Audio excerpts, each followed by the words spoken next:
উড়ন্ত গাড়ি আনছে মারুতি সুজুকি, যা সাধারণ মানুষও চড়তে পারবেন। পেট্রোল এবং সিএনজি এর পর আকাশে উড়বে মারুতির গাড়ি।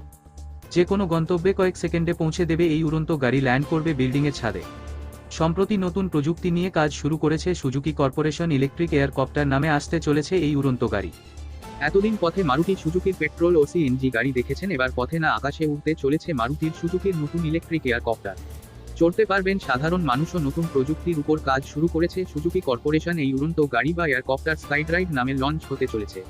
সড়কপথে ও জলপথে গাড়ির পর এবার আকাশপথে উড়ন্ত গাড়ি নিয়ে আসছে মারুতি সুজুকি। সংবাদ সংস্থা সূত্রে খবর, জাপানি সংস্থা সুজুকির সঙ্গে হাত মিলিয়ে এই এয়ারকপ্টার ভারতে আনতে পারে, যা একটি দারুণ চমক হতে চলেছে। এই ড্রোনের থেকে আয়তনে বড়।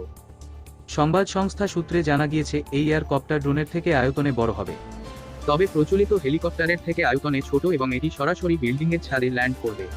পাইলট সহ 3 জন যাত্রীকে নিয়ে উঠতে পারবে স্কাইড্রাইভ। পরিবহন ব্যবস্থায় এটি যোগ হতে পারে খুব শীঘ্রই। পরিবহন মাধ্যমে নতুন বিকল্পের সন্ধানে নেমে পড়েছে একাধিক সংস্থা। বিশ্বব্যাপী এই নিয়ে ইতিমধ্যে একাধিক অভিনব পরিকল্পনাও সামনে এসেছে। জানা গিয়েছে, ভারতে আনার আগে প্রথমে জাপান এবং মার্কিন যুক্তরাষ্ট্রে এই উড়ন্ত গাড়ি লঞ্চ করতে পারে সুজুকি। ওলা উবেরের মতো কাজ করবে। সড়কপথে মানুষকে দ্রুত এক জায়গা থেকে অন্য জায়গায় নিয়ে যাওয়ার জন্য অন্যতম মাধ্যম অ্যাপ ক্যাব পরিষেবা। এটিও কিছুটা সেইভাবে কাজ করবে, তবে সম্পূর্ণ আকাশপথে। ট্রাফিক এড়িয়ে দ্রুত গন্তব্যে নিয়ে যাবে সুজুকি এয়ারকপ্টার। জানা গিয়েছে, এই পরিকল্পনা বাস্তবায়িত করার জন্য ইতিমধ্যে নিয়ন্ত্রক সংস্থা ডিজিসিএ এর সঙ্গে কথাবার্তা শুরু করেছে Suzuki motor global automobile planning দপ্তর।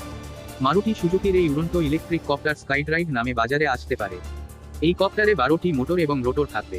আরও জানা গিয়েছে, এটি প্রচলিত হেলিকপ্টারের থেকে ওজনে অর্ধেক হবে। পরবর্তী জব এবং এই ধরনের নির্দিষ্ট একটি বিল্ডিং সবার আগে পাওয়ার জন্য চ্যানেল এবং বিল্ডিংয়ের ছাদের পাশে থাকা বেল আইকনটি অন করে রাখুন। জাপানে ওসাকা এক্সপো